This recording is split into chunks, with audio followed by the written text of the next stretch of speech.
انما يا جماعه بلاش شماعه التحكيم، نصلح اخطائنا احنا اللي عندنا الاول، بعد كده نتكلم على التحكيم. انه مش اول مره يعني يحصل مع الاهلي اخطاء تحكيميه في ماتشات افريقيا. انت لما تعلق اخطائك على شماعه التحكيم ده ضعف وقله حيله.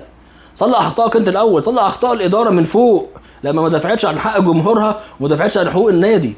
لما الكل قال لهم ده هيعملوا توازنات في العقوبه وهيوقفوا الجمهور، محدش اتكلم، محدش اعترض، محدش سرب اخبار مثلا في الاعلام قبل ما القرار يطلع باي ضغط على الاتحاد الافريقي، محدش اتكلم. صلح اخطائك انت الاول في ادارتك لما تجيب لك مدير فني قوي للفرقه عشان تعرف تاخد بطولات زي دي، ويعرف يدير لك الماتشات اللي زي دي، ويعرف يطور لعيبتك صح. صلح اخطائك انت الاول في اختيارك للعيبه اللي تلعب بروح وتموت نفسها في الملعب عشان تجيب لك الماتشات دي في ظل الاخطاء التحكيميه. ما طول عمرنا بيحصل معانا كده في افريقيا. وانت في ابشع من ايد نرامو في ماتش الترجي زمان؟ مفيش ابشع من كده.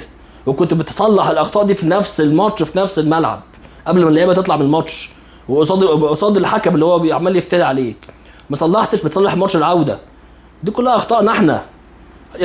اداره عندها تقصير وعندها مشاكل، مدرب تعبان وفاشل، اللعيبه بتلعب من غير روح ومن غير دم، بيلعبوا من غير روح وما عندهمش دم حرفيا. فنصلح اخطائنا احنا الاول يا جدعان، الله يرضى عليكم، وبعد كده اتكلموا على التحكيم. بلاش نعمل زي ناس تانية ونعلق اخطائنا ومشاكلنا على التحكيم، بلاش.